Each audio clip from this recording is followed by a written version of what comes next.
तो आप हैं महान ऋषि। सुना है महात्मा कि आप भविष्य बता सकते हैं। बड़ी प्रशंसा सुनी है आपकी। क्या जानना चाहते हो? यदि ये सत्य है तो बताइए कि इस रमणी को आगे चलकर क्या होगा, पुत्र या पुत्री?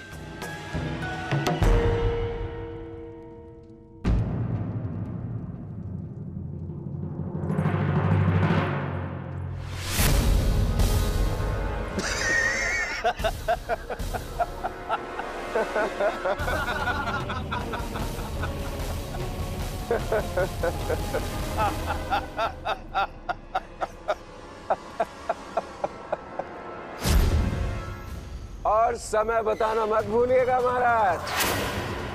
यदि आपकी भविष्यवाणी सत्य नहीं हुई तो आप अपनी बाकी की तपस्या हमारी बंदी गृह में पूर्ण करेंगे।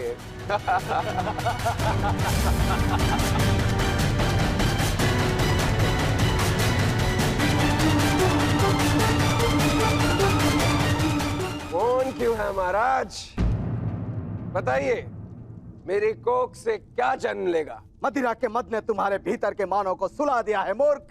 अब तुम केवल उस मूसल की भांति हो जिसमें कोई भावना नहीं होती। वो किसी भी वस्तु पर पड़ता है तो उसे कुचल देता है। ये लीजिए पिताश्री, ये हलवा मैंने विशेष रूप से आपके लिए बनाया है।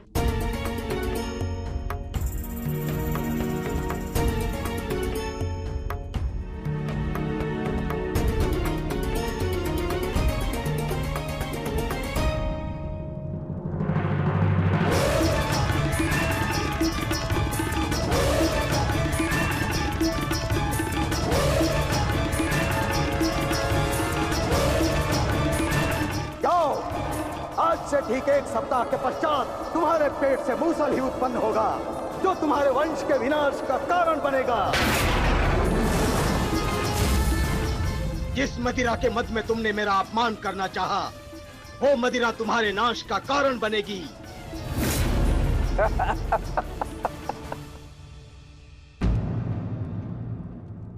क्या हुआ पिताश्री? आप रुक क्यों गए? क्योंकि जिसे रुकना चाहिए था वो नहीं रुका। बचाओ बचाओ बचाओ, बचाओ, बचाओ। मैं तेरा अंत कर दूंगा। जानता है मैं कौन हूँ? मैं हूँ इस द्वारिका का भविष्य। सांब!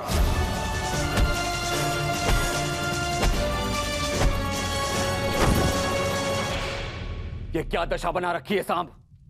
दिन प्रतिदिन तुम्हारा व्यवहार अशुभनीय होता जा रहा है। संभालो स्वयं को। ताऊ श्री, मुझे समझाने से पूर्व अपने छलिया भ्राता को समझाइए, जिसने बिना अस्त्र शस्त्र उठाए मेरे ससुर के कुल का नाश कर दिया। क्या वो शोभनीय था? अपने पिता के लिए ऐसा भाव पाप है। पाप तो आपके भ्राता ने किया है, मैं तो केवल मदिरा पान कर रहा हूं। संभालो अपने आप को। एक योद्धा को यह सब शोभा नहीं देता। कैसा योद्धा ताजश्री, जिसके हाथ से तलवार छीन ली गई हो, जो अपने मित्र विश्वसेन की सहायता करने का वचन पूरा ना कर सका हो, उस मनुष्य को आप योद्धा कहते हैं? जब युद्ध करने का समय था तो युद्ध नहीं करने दिया। अब इस अपमान को गले से निकलने के लिए इस मदिरा के अतिरिक्त मेरे पास और कोई सहारा नहीं है। मुझे विश्वास नहीं होता कि तुम कृष्ण पुत्र हो। नहीं हूं मैं, नहीं उस छलिया का पुत्र। वो केवल मेरे लिए एक छलिया है, केवल एक छलिया। सांब!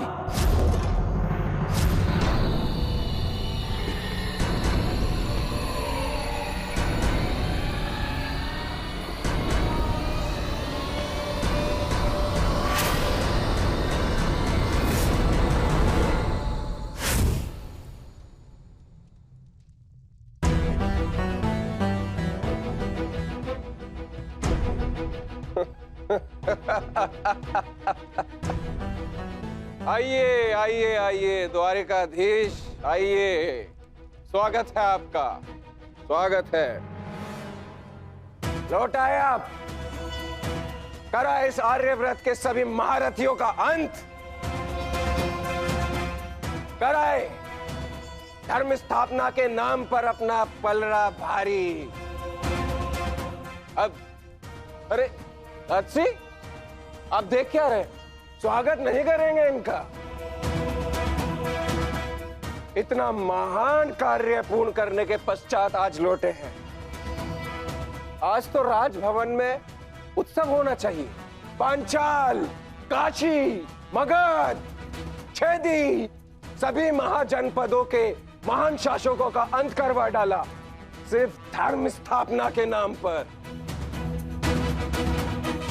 अब क्या बचा पूरे भारतवर्ष में? पूरे भारतवर्ष में सिर्फ दो महान राज्य, पहला द्वारिका, दूसरा हस्तिनापुर। और हस्तिनापुर का महान शासक धर्मराज युधिष्ठिर पहले से ही अपने चारों भाइयों के साथ इनके तलवे चाटता है।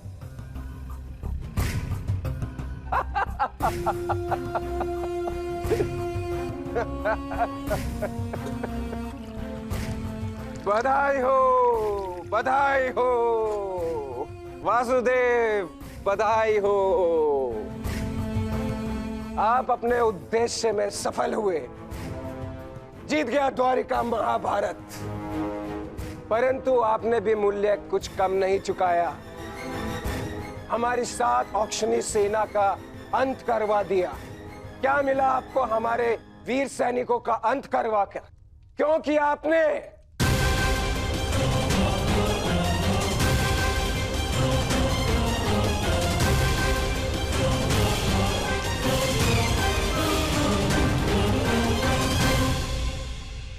उन सैनिकों ने केवल अपने कर्तव्य का पालन किया था सांब। युद्ध लड़ा, अनेकों को मारा और स्वयं वीर गति को प्राप्त हो गए।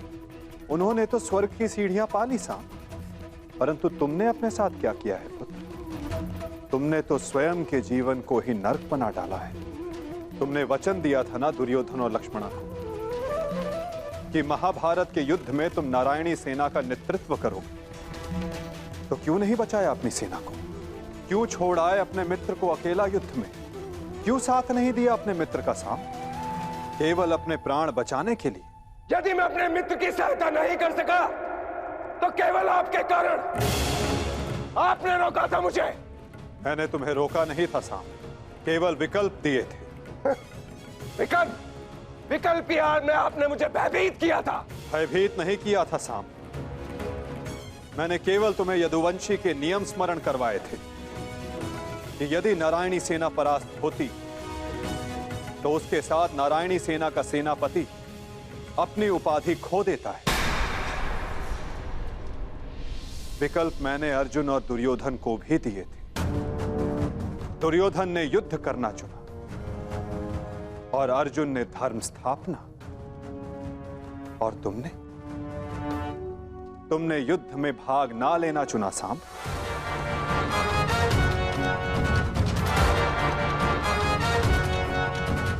कदाचित यदि तुमने अपने मित्र वीर वृषसेन को उस युद्ध में प्रदर्शन करते देखा होता, तब तुम्हें ज्ञात होता कि वीरता की वास्तविक परिभाषा क्या होती है सांब।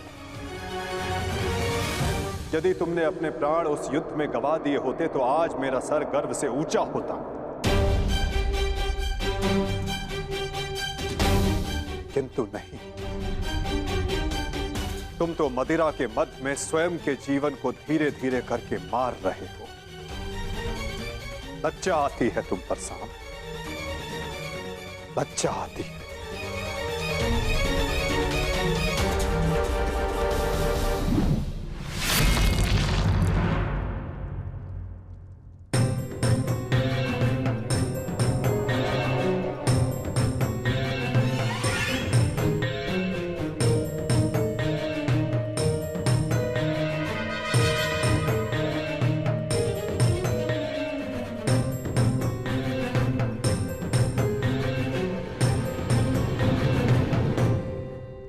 पुरानी बात पिताश्री।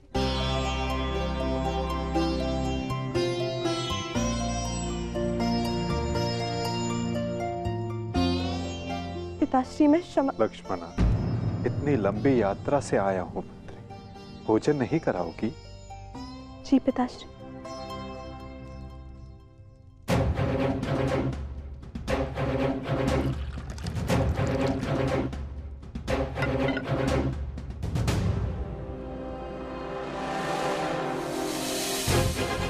तुमने वचन दिया था ना दुर्योधन और लक्ष्मणा कि महाभारत के युद्ध में तुम नारायणी सेना का नेतृत्व करो। क्यों छोड़ आए अपने मित्र को अकेला युद्ध में? क्यों साथ नहीं दिया अपने मित्र का साथ? केवल अपने प्राण बचाने के लिए? यदि तुमने अपने प्राण उस युद्ध में गवा दिए होते तो आज मेरा सर गर्व से ऊंचा होता। लज्जा आती है तुम पर साम, लज्जा आती है। अपने क्रोध को शांत करो साम। कैसे करूं मैं खुद को शांत? पिता होकर सदैव मेरा मस्तक दूसरों के सामने झुकाता है, और आज भी तो यही किया उन्होंने। लाओ मुझे दो मित्र।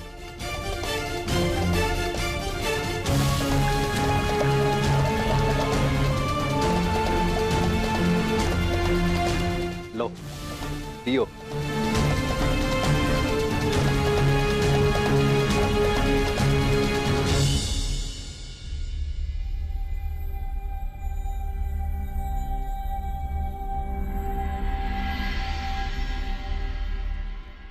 भोजन आराम कीजिए पिताश्री।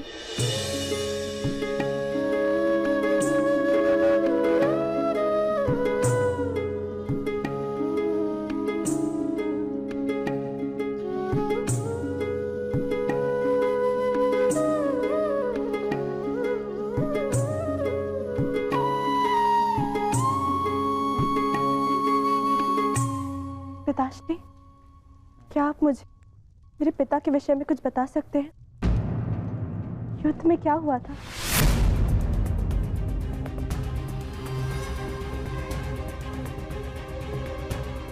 निसंदेह तुम्हारे पिता एक वीर और कुशल योद्धा थे पुत्री, और उन्होंने युद्ध में अलौकिक साहस दिखाया। निश्चित रूप से तुम्हारे पिता से बड़ा गदाधारी इस संसार में और कोई नहीं था पुत्री।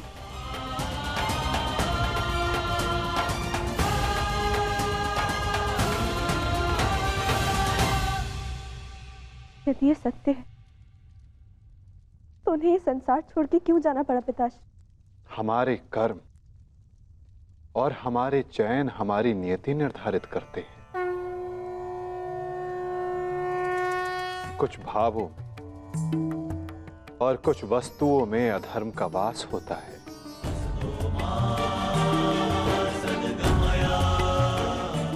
जैसे कि जुआ और मदिरा, ये व्यसन पहले लुभाते हैं और बाद में हमारे ही नाश का कारण बन जाते हैं पुत्री।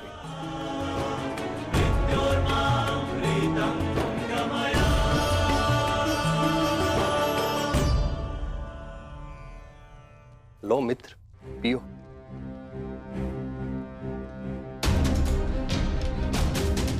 मैं जानता हूं कि तुम बहुत दुखी हो, किंतु चिंता मत करो, तुम्हारे मनोरंजन का प्रबंध कर दिया है मैंने। कैसा मनोरंजन?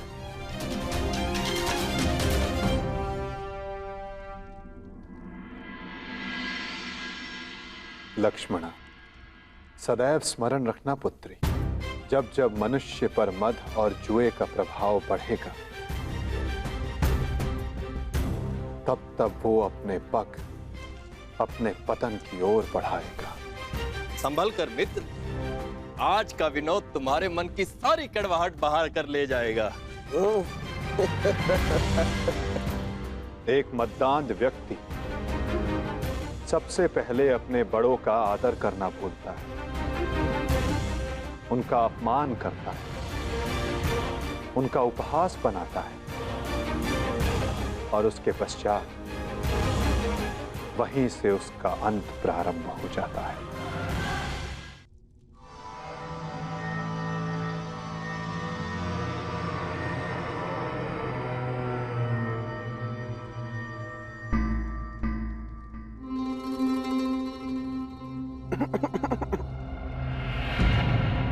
तो आप हैं महान ऋषि।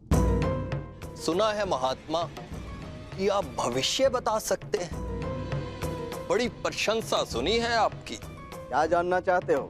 यदि ये सत्य है तो बताइए कि इस रमणी को आगे चलकर क्या होगा, पुत्र या पुत्री?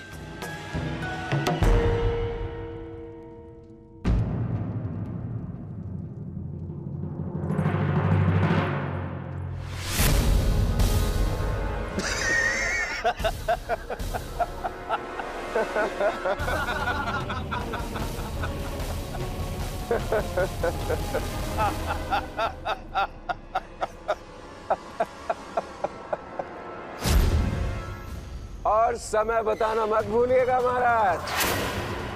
यदि आपकी भविष्यवाणी सत्य नहीं हुई तो आप अपनी बाकी की तपस्या हमारी बंदी गृह में पूर्ण करेंगे।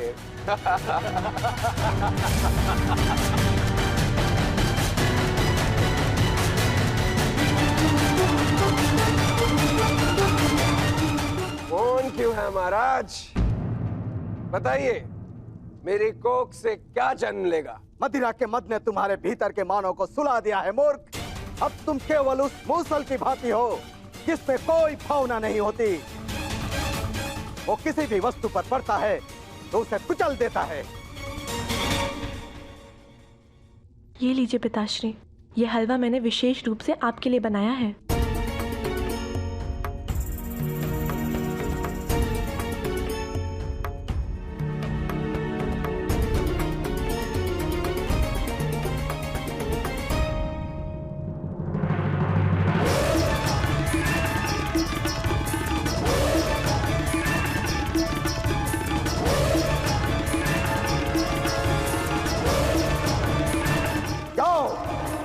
से ठीक 1 सप्ताह के पश्चात तुम्हारे पेट से मूसल ही उत्पन्न होगा जो तुम्हारे वंश के विनाश का कारण बनेगा। जिस मदिरा के मद में तुमने मेरा अपमान करना चाहा, वो मदिरा तुम्हारे नाश का कारण बनेगी।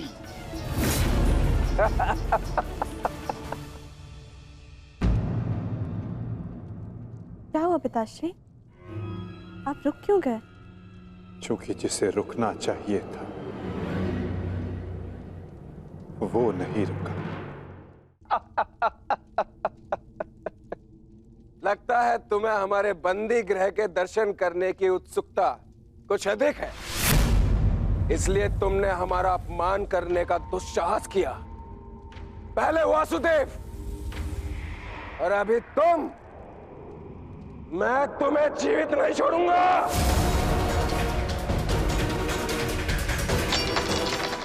अरे ये क्या कर रहे हो मित्र? शांत हो जाओ और इनसे क्षमा मांगो ताकि अपना श्राप वापस ले ले। ये क्या कह रहे हो तुम? इस पाखंडी से क्षमा मांगू? ये एक पाखंडी है। भला कभी किसी पुरुष के कोख से कुछ जन्मते हुए देखा है? ऐसे ढोंगी साधु से डरने की कोई आवश्यकता नहीं।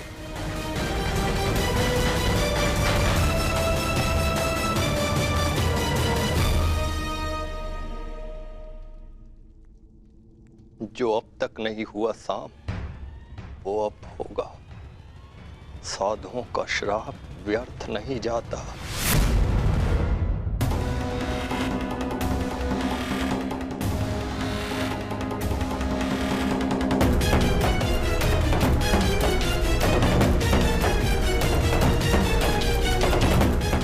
मुझे क्षमा करना पुत्री।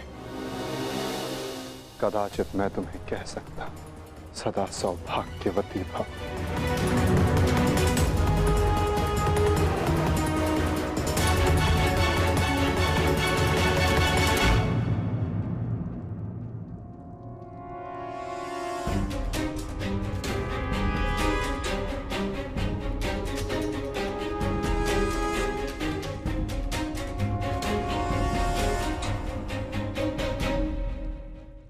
एक साधु का उपहास उड़ाना और उन पर प्रहार करने का प्रयास करना क्षमा के योग्य नहीं है सांब।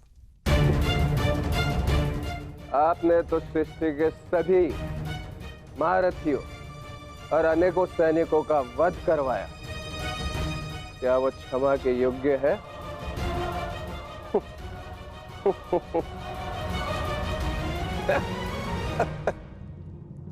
कृति वर्मा, तुम्हारी उपस्थिति में ये सब हुआ और तुमने सांब को रोकने का प्रयास नहीं किया? क्षमा चाहता हूं वासुदेव, हम तो केवल विनोद करना चाहते थे।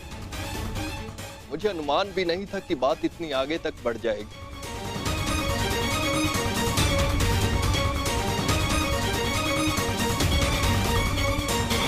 कितना समय? 7 दिन।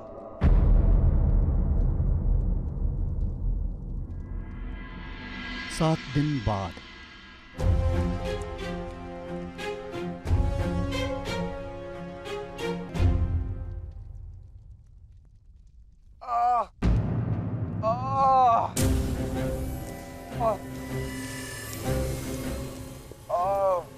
सहायता करो मित्र, मेरी सहायता करो। अत्यधिक पीड़ा हो रही है। कैसी पीड़ा हो रही है तुम्हें? लगता है उस साधु का श्राप मुझे लग गया है। आज 7वां दिन है और ये देखो मेरे पेट में अत्यधिक पीड़ा हो रही है।